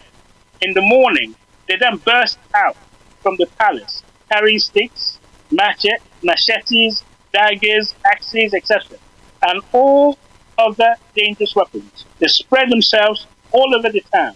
They were looting, burning houses and shops. Some of the NA, Northern Authority Police, took active part. Let me repeat that. Some of the NA police took active part, while others made no attempt to bring the situation under control. So you're supposed to be law and order. Instead of stopping the mob, going around looting, killing, you actually take part and joining them and did nothing. So the attack was directed against people of southern Nigerian origin, with the exclusion of Yorubas. So Yorubas also from the south, but they were not touched. Only the Igbos were targeted, or people of eastern origin. Then one Mr. Joseph of Uji, was stabbed to death that very morning. While the attack continued, the Emir of Katsina, if you are the Emir, you are the boss of the whole area. Whatever people say you do, they do. Whatever you say, rather, they will do. They're under your control. So the Emir of Katsina, Alhaji Usman Nagogo, the former northern minister, So then there's a number. So Alhaji, let me repeat his name again. The Emir of Katsina was Alhaji Usman Nagogo. And then there's a former northern minister who was an MP, Alhaji Issa Kaita. Then there's an Alhaji Musa Tafida Yaradua. Then there's a former Ministry of Lagos Affairs, and Magaji Gari, the Emir's son, were parading the town up and down, cheering the looters on. So these are the responsible members of that very town. Instead of them bringing law and order, they're actually encouraging the mob to go on the rampage. My 2 big shops, this is the witness, my 2 big shops, this is Ejikeme, my 2 big shops and stores were all looted, as well as my residence. not a pin was left for me. They even swept the rooms. They swept the shop. They swept the stores with brooms. Can you imagine? The telephone number 152 at Cina is one of the shops was removed, so he can't phone. So they moved in gangs, and each numbered about 300 to 400 people. Towards evening, every southerner resident in Katsina, repeat that, towards evening, every southerner resident in Katsina had been rendered homeless, hopeless, and penniless.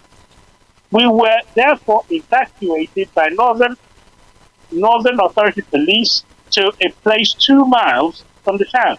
So they rounded them up, 2 kilometers to a place 2 miles away from the town. We numbered over 2,000, including women and children. We were not allowed to move out from the compound, which had but one gate. We suffered from both hunger and fear. On Monday, 30th May 1966, the military governor of the Northern Group of Provinces summoned the meeting of emirs and chiefs to state their grievances, because there's rioting now. So the military governor, Katsina, asked the emirs and all the chiefs to come for a meeting.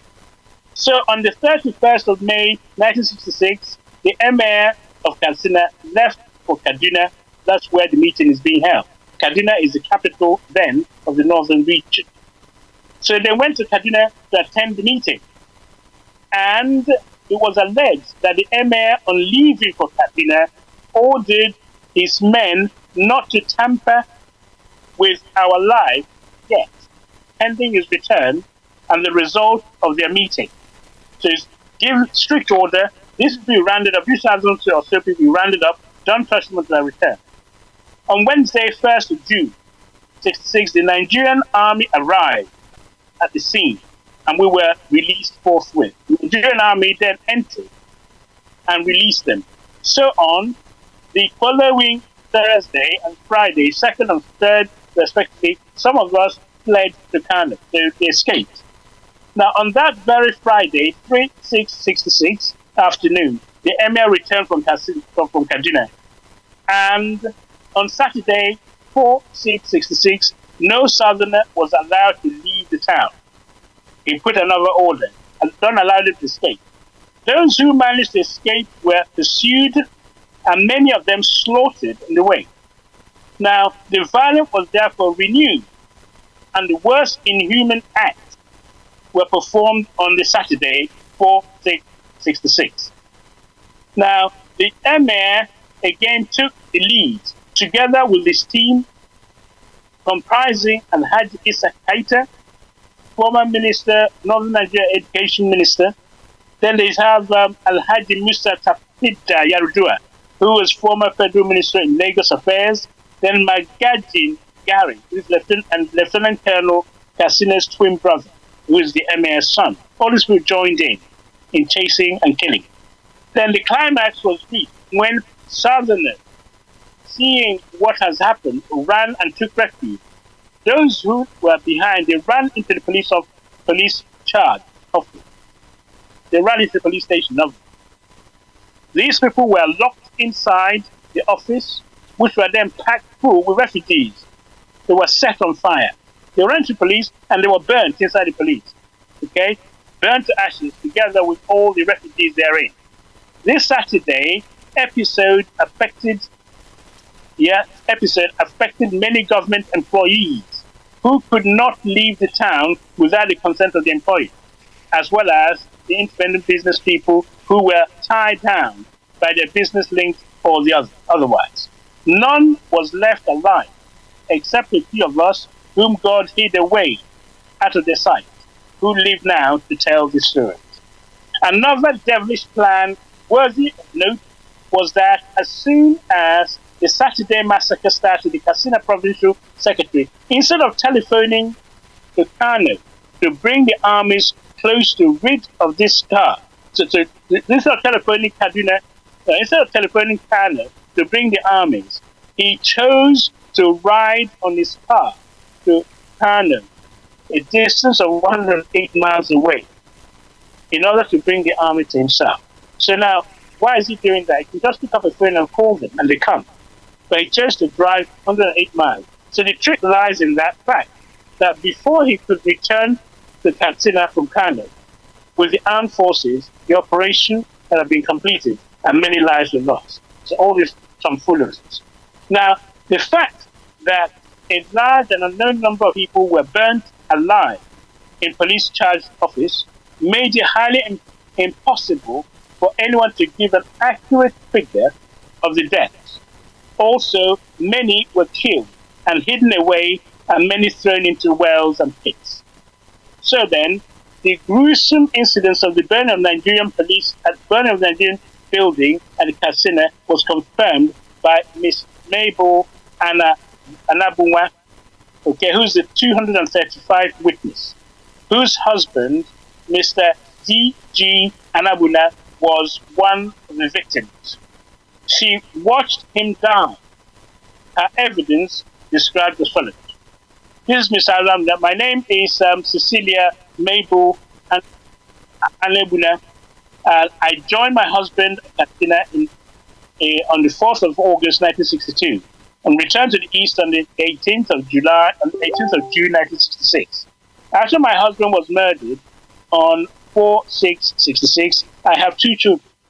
My husband had 3 children from the first wife who died earlier. I am now caring for those 3 children and my own 2.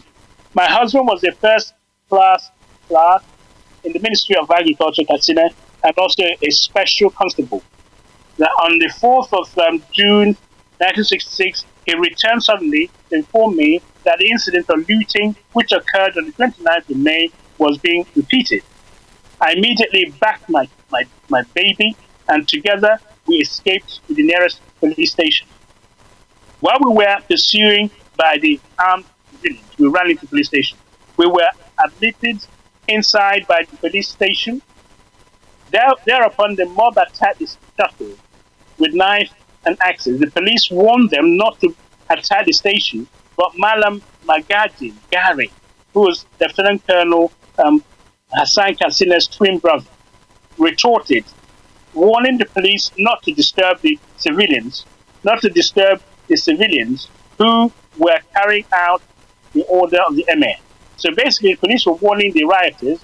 This police officer, who is the brother of the governor of the northern Nigeria and the son of the emir, was telling the police people, don't disturb the civilians who are rioting because they're carrying out the order of the emir. So the emir, the person in charge of the Cina, was actually heading the riot.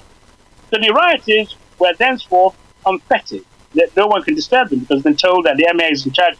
So they broke inside through the doors and windows and, of course, started to kill people indiscriminately. And one of the victims was my husband, Mr. D.G. Onibuna. So now, many other women and I went to appeal to Magagi Gary, Hassan's twin brother, but he said they could not disobey the emir. About 18 men were victims. Their corpses were burned, followed by the burning of the police station and the government staff quarters. In the evening, the women were conveyed in police truck to the Northern Authority police station, where we stayed for some days. Later, we were taken to an unfinished hotel building, where the Red Cross supplied us food and some baby clothing. I left Cina to Kanu on the 9th of June 1966 to meet my husband's brother. On the 14th of June, I left for the East. One Reverend Father X was very kind to victims. He helped many wounded people to the hospital until he was seriously warned by one Mr. Namara, who's a British, that if he continued, he, Father X, would be attacked for transparently taking sides with Easterners. It was in this Mr. McMara's house that several night meetings were held. Mr. McMara was soul and body in the planning of the pogrom. So I'm just going to leave it there. What happened then? This lady was cross-examined. It's not enough to just tell us this is what you saw. So they said the witness was then questioned closely. In one of the questions, this is what he has to say. You actually saw Magari Gary with your own eyes in the police station? And that was the question. They say, yes, I saw him. My husband was working with him. This Magari was NA, Native Authority Police Officer. So my husband was working with him. He used to come to our house frequently in connection with his work. So that when this thing happened, I went with other women, appealed to the man and begged him to stop the rioting. He said that he would not do so and that I was in order, it was an order from the Emir, and Emir is his father. So from Katsina, the disturbances spread to other towns in Katsina Emirate, like Fontua, Malumpasi, Siga, etc. So in these towns, the story of the direct involvement of the Emir in the disturbances is told again and again by other witnesses. The death toll in Katsina Emirate will be seen later on. So what I've just described to you is one of the cases, one of the towns, and what happened. Where you have people supposed to run into police for protection, they got burnt inside there. Where sometimes the police actually join in rioting, looting and killing, sweeping not just your stores of every single thing, including the paint. They brush, they sweep it so you have nothing left, plus they will destroy you economically. If you're lucky, you get out alive, and then nothing to go on. So that is one of the madness that I described in just one town. Wait till you hear about Kanu. Wait till you hear about Kaduna. Okay, so I just finished talking about Katsina. I'm happy to continue. Okay, so I talked about Katsina. I'm going to talk about quickly about Kaduna. Okay, Kaduna. And that may help us to wrap up for today. We're talking about Katsina. We're now going to talk about what happened in Kaduna. Kaduna, as you know, was the capital of the northern region at the time. Okay? So it's pertinent to understand that this just didn't happen in Katsina. It also happened in major cities in the north. Okay, so I'm going to now talk about Kaduna. Right. Kaduna has no emir, okay, at this stage, because it's the seat of the government in the northern Nigeria. It has no emir or district head. It is the capital of northern Nigeria and the seat of northern Nigeria regional government. The military governor lives there. That's the mentioned his name earlier, Lieutenant Colonel Hassan Katsina. Okay.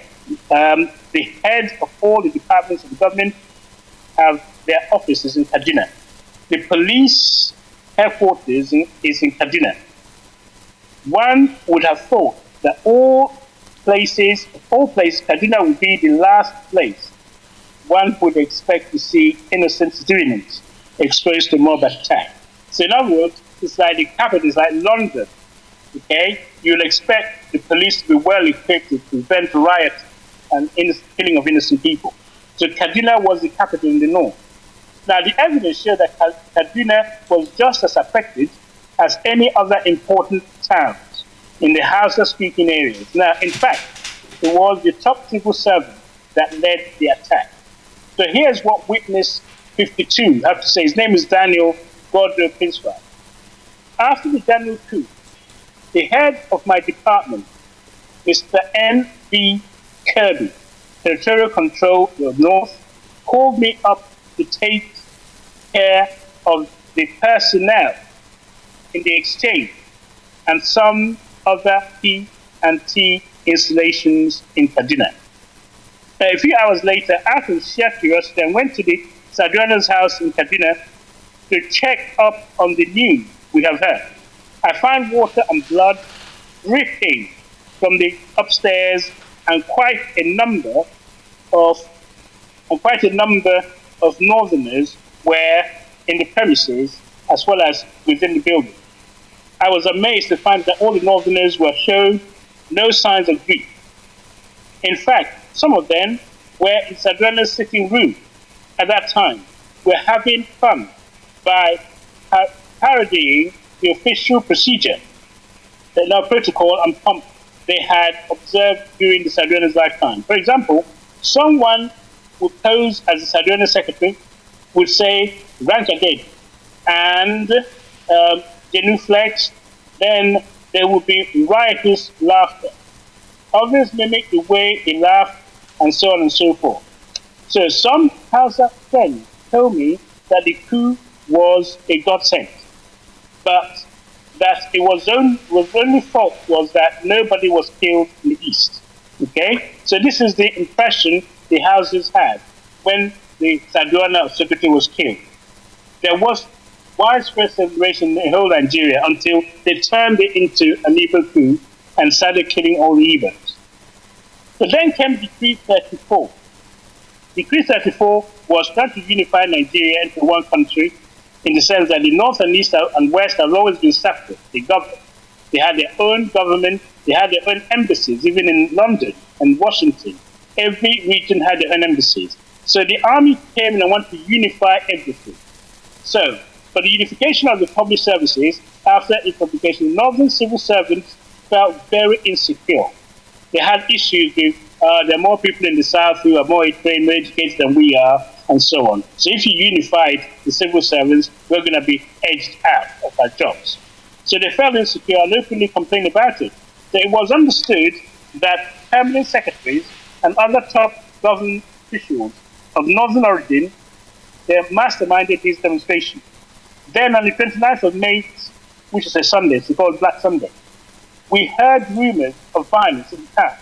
We were already in the church at the Faith Tabernacle Kaduna for evening service when we noticed that the whole environment of the church and the street outside was filled with houses.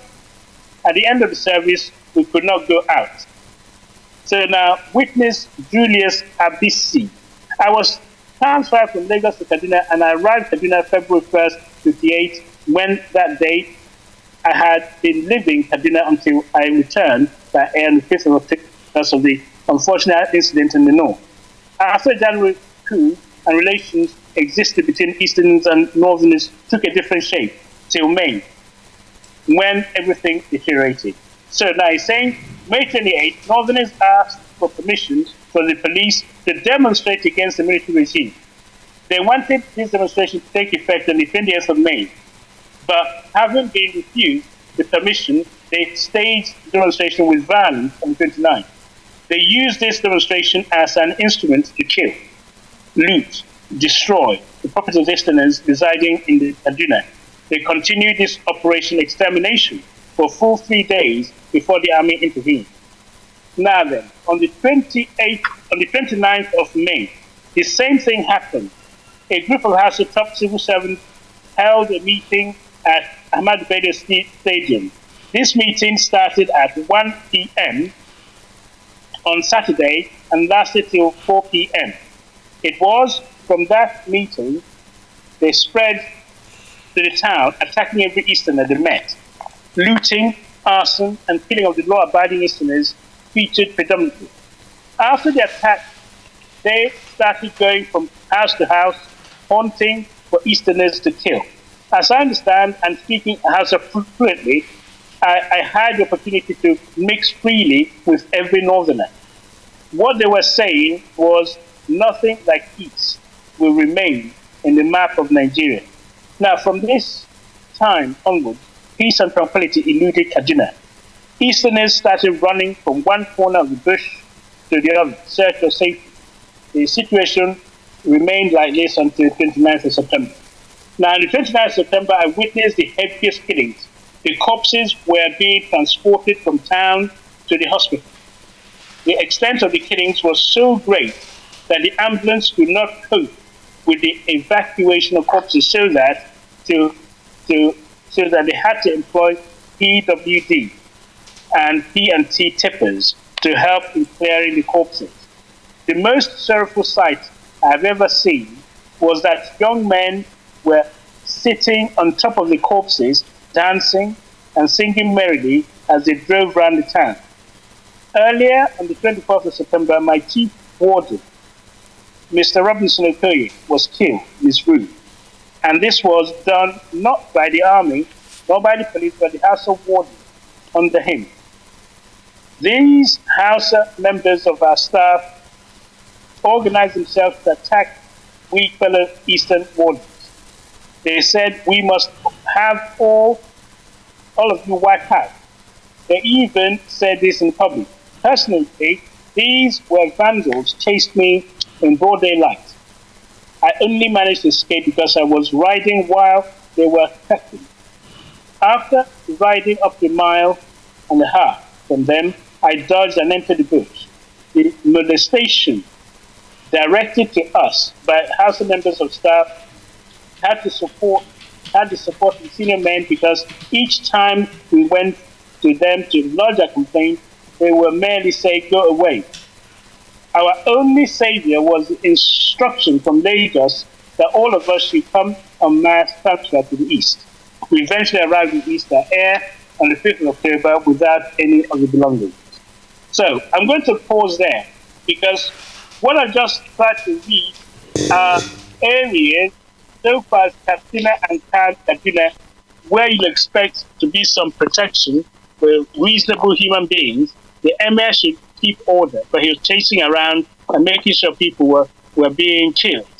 And in one of the instances, he was driving around in his car and hooting his car horn and saying, leave the properties, kill them. After killing them, then the properties will be yours. So people were looting and killing at the same time. So he advised them to just kill the people first, and then they collected their properties. So he's supposed to be in a prison of authority to advise people to bring peace and order, but he didn't. The police joined in. They were burnt in the police. There's so many things that happened to our people. And the plan was to empty the north from easterners. And about, as I said before, 1.8 to 2 million people returned to the eastern region as a result of this security in the rest of Nigeria. And as a result of that insecurity, the Biafrans decided to form their own country as a way of guaranteeing their safety. We have to come to the conclusion that there are no extenuating circumstances. You have been found guilty on all charges. Is there something you could tell the court before pronouncement of your sentence? All we want is freedom. That's all we want. Freedom. Freedom for children to learn. Freedom for men to work. For mothers to love. For a nation to grow. That's all we want. Equality.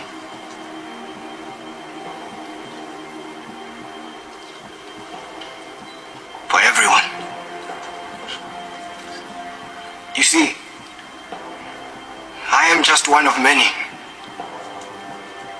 A foot soldier. There will be many, many more to follow. So, there is no court of law, no police force, no army that will stop the tide of revolution from turning. There is no punishment that you can lay out in this court. No law your government can pass that will kill the will of the people. Because we will fight. We will continue to fight until all our people are free. And maybe we can even free you from yourselves. So you can hate us, degrade us, torture us, and kill us. But we will fight. And we will be free. One day, we will be free.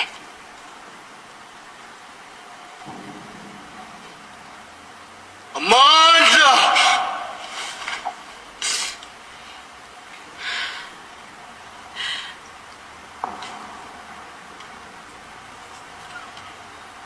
Amanda!